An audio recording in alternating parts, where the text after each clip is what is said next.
ગુજરાતીની ઓળખ એવું ઊંધિયું આખા વર્લ્ડમાં ફેમસ છે. શિયાળામાં બનાવવામાં આવતા ઊંધિયામાં પણ ઘણી બધી વેરાયટીઓ છે. જેમ કે કાઠિયાવાડનું સ્પેશિયલ લાલ ચટાકેદાર અને તીખું ઊંધિયું, તો રાજકોટનું ચાપડી ઊંધિયું, તેમજ વલસાડમાં તો માટલા ઊંધિયું એટલે કે ઉબાડિયું ફેમસ છે. પરંતુ ઉત્તરાયણ આવે એટલે આપણને પરંપરાગત રીતે બનતું સુરતી ગ્રીન ઊંધિયું જ યાદ આવે. તો hello friends, welcome back to Khushi's kitchen. આજે આપણે ઉત્તરાયણ સ્પેશિયલ સુરતી ગ્રીન ઊંધિયાની રેસીપી જોઈશું.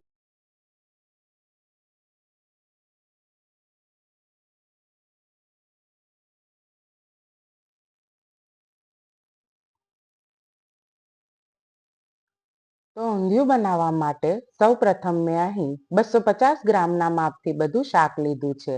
જેમાં પાપડી, તુવેરના દાણા, વટાણા, બટાકા, રતાળુ, કાચા કેળા, શક્કરિયા તેમજ રીંગણ લીધા છે. પાપડી, તુવેરના દાણા અને વટાણાને આપણે સ્ટ્રીમ કરી લઈશું. બટાકા, રતાળુ, કાચા કેળા, શક્કરિયા તેમજ રીંગણને તળી લઈશું. હવે સૌપ્રથમ આપણે એક બાજુ પેનમાં તેલ ગરમ કરવા મૂકી દઈશું અને સાથે જ બીજી બાજુ એક તપેલીમાં પાણી ગરમ કરવા મૂકી ઉપરથી કાણાવાળી જારી મૂકી દઈશું. હવે તેમાં વટાણા, તુવેરના દાણા તેમજ પાપડીને સ્ટ્રીમ કરવા મૂકી દઈશું. તો બીજી બાજુ ઊંધિયાની શરૂઆત કરતા આપણે પહેલા ગ્રીન ચટણી તૈયાર કરી લઈશું. ગ્રીન ચટણી બનાવવા માટે ધાણા, લસણ, આદુ, મરચાં, લીલું ટોપરું, સિંગના દાણા, તલ, સ્વાદ અનુસાર મીઠું, ખાંડ, લીંબુ વગેરે મિક્સર જારમાં મૂકી થોડું પાણી એડ કરી ગ્રાઇન્ડ કરી લેશું.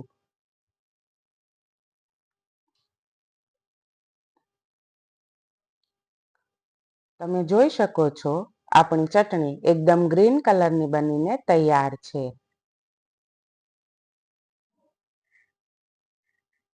ત્યારબાદ આપણે સ્ટ્રીમ કરવા મૂકેલ દાણાને ચેક કરી લઈશું.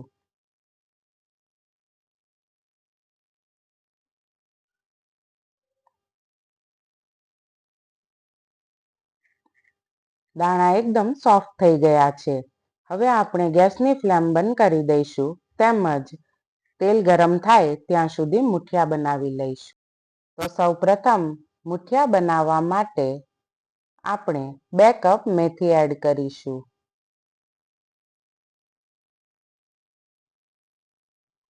1 કપ ધાણા, 1 કપ લસણ, આદુ મરચાંની પેસ્ટ, 1 કપ ચણાનો લોટ,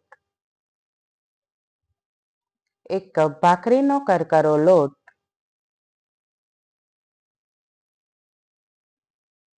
ત્યારબાદ સ્વાદ અનુસાર હળદર, લાલ મરચું પાવડર, ધાણા જીરું, તલ, મીઠું, ખાંડ તેમજ ઈનો એડ કરવો.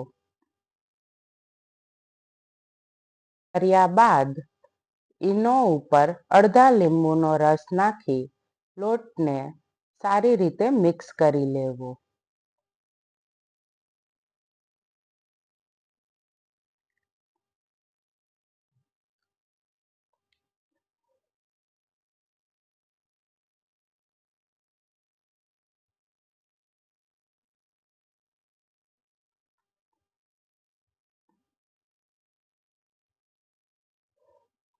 લોટ સરખો મિક્સ થઈ જાય એટલે તેમાં 2 ટેબલસ્પૂન જેટલું તેલનું મોણ આપી દેશું. ત્યારબાદ ધીમે ધીમે પાણી એડ કરી લોટ બાંધી લઈશું. આપણો લોટ સરસ રીતે બંધાઈ ગયો છે. હવે આપણે બંને હાથ પર તેલ લગાવી નાના નાના મુઠિયા તૈયાર કરી લેશું.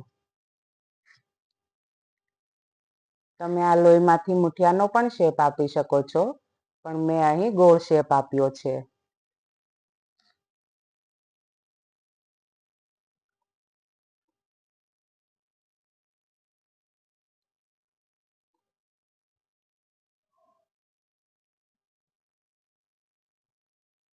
તમે જોઈ શકો છો મુઠિયા બનીને તૈયાર છે.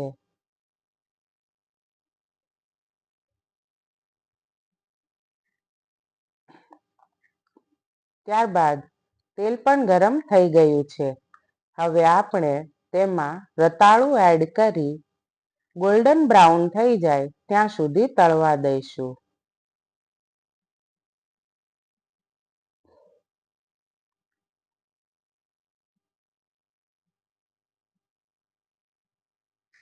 ગેસની ફ્લેમ થોડી મીડિયમ જ રાખવી, જેથી બહારથી ગોલ્ડન બ્રાઉન અને અંદરથી કાચા ન રહી જાય.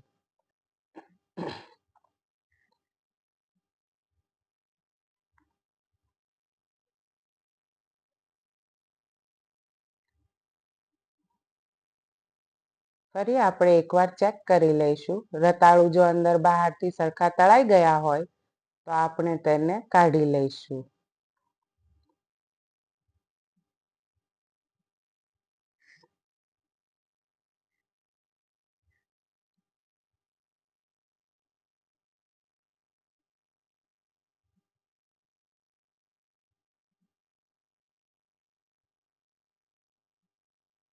આપણે જે શાક તળીશું તેને ફરી એક અલગ ડીશમાં અલગ કાઢી લઈશું.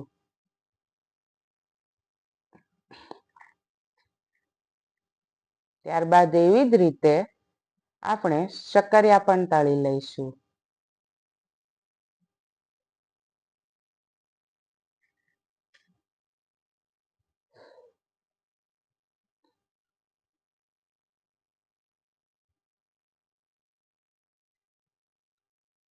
શક્કરિયા પણ લગભગ તળાઈને તૈયાર જ થઈ ગયા છે. તો આપણે શક્કરિયાને પણ બહાર કાઢી લઈશું. તમે જોઈ શકો છો શક્કરિયા સરસ રીતે ગોલ્ડન બ્રાઉન કલરના થઈ ગયા છે.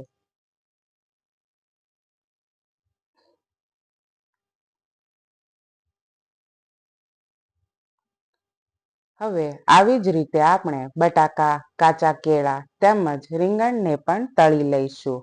આપણે દરેક શાકભાજીને અલગ અલગ જ તળીશું, કારણ કે દરેકનો તળાવવાનો સમય અલગ અલગ હોય છે.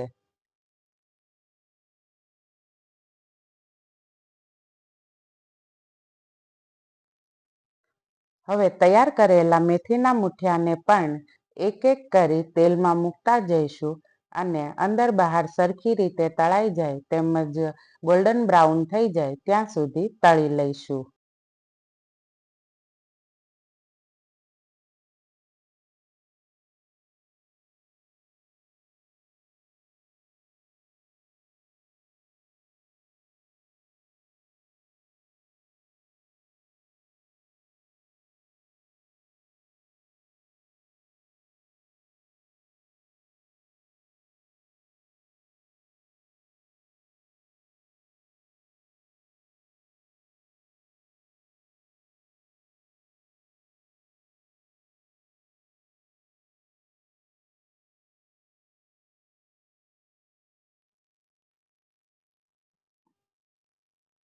મુઠિયા તળાઈ જાય એટલે ગેસની ફ્લેમ બંધ કરી દઈશું અને આ જ તેલથી આપણે ઊંધિયું પણ બનાવી લઈશું, કારણ કે તેલમાં શાક અને મુઠિયાનો સ્વાદ સારી રીતે બેસી ગયો હશે.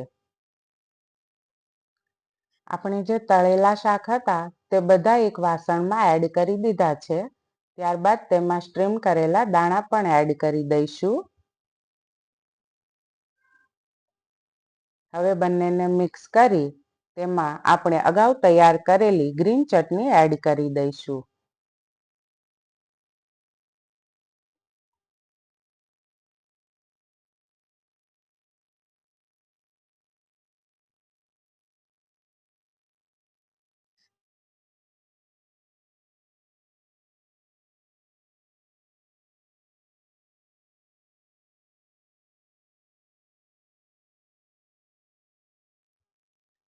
ત્યારબાદ એક પેનમાં 1 કપ જેટલું તેલ ગરમ કરવા મૂકીશું.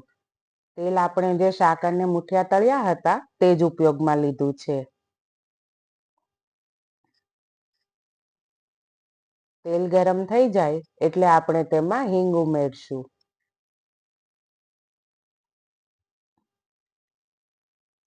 ત્યારબાદ અગાઉ તૈયાર કરેલ ગ્રીન ચટણી એડ કરીશું.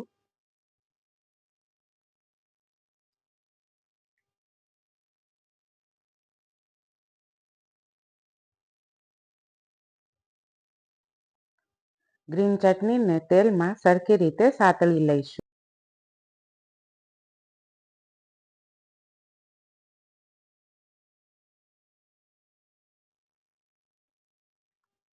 હવે તેમાં 1 કપ જેટલું લીલું લસણ એડ કરી દઈશું અને બરાબર રીતે હલાવી લઈશું.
ત્યારબાદ તેમાં સ્વાદ અનુસાર મીઠું અને 1 ટેબલસ્પૂન જેટલો ગરમ મસાલો એડ કરી ગેસની ફ્લેમ ધીમી કરી સતત હલાવતા રહેશું, જેથી આપણી ગ્રીન ચટણી સરસ રીતે સતળાઈ જાય.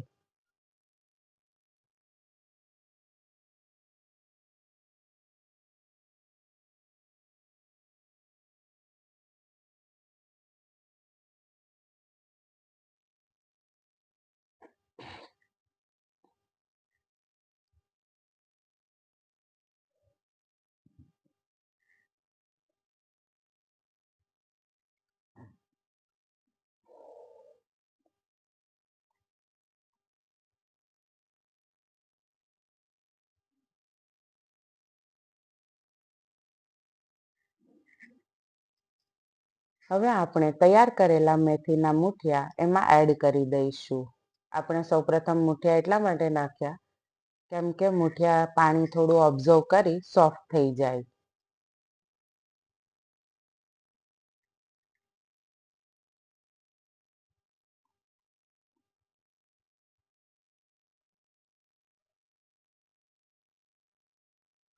ત્યારબાદ હવે તેમાં 2 કપ જેટલું પાણી ઉમેરશું.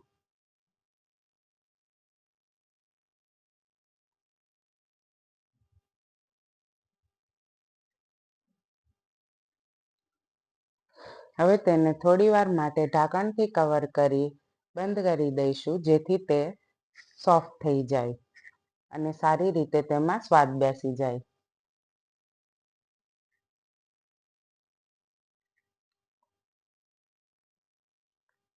હવે ઢાંકણ ખોલી આપણે ચેક કરી લઈશું. ગોળી સરસ રીતે થઈ ગઈ છે.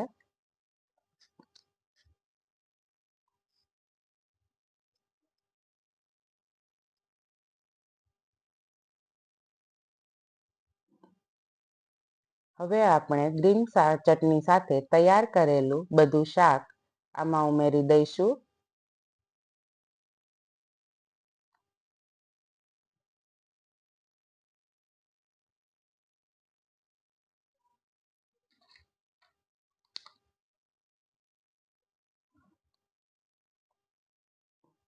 હવે આપણે બધા શાકને મિક્સ કરી લઈશું.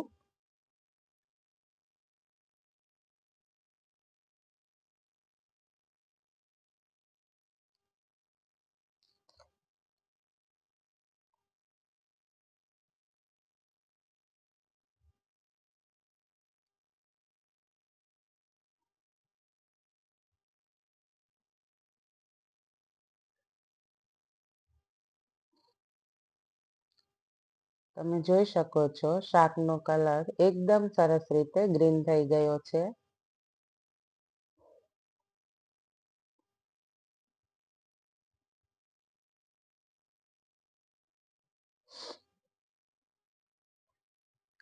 આપણું ઊંધિયું જોવામાં જ એટલું સરસ લાગે છે કે તરત ખાવાનું મન થઈ જાય.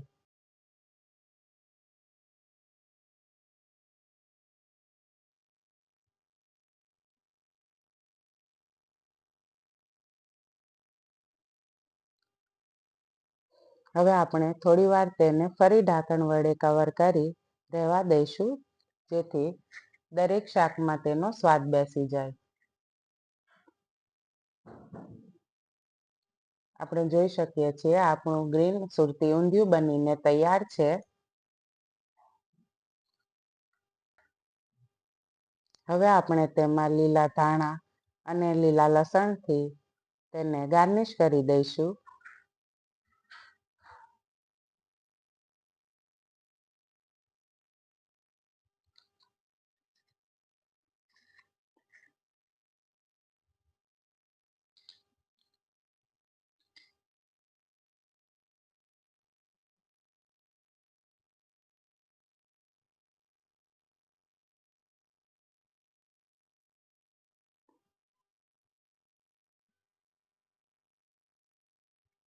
તો ફ્રેન્ડ્સ, તૈયાર છે આપણું પરંપરાગત રીતે બનતું સુરતી ગ્રીન ઊંધિયું.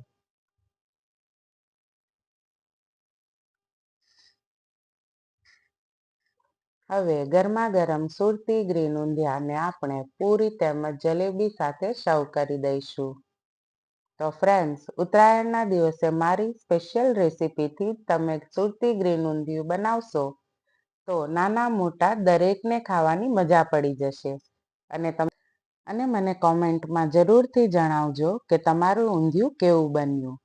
તો તમને મારી રેસીપી પસંદ આવી હોય તો લાઈક, શેર અને સબસ્ક્રાઈબ કરવાનું ભૂલશો નહીં.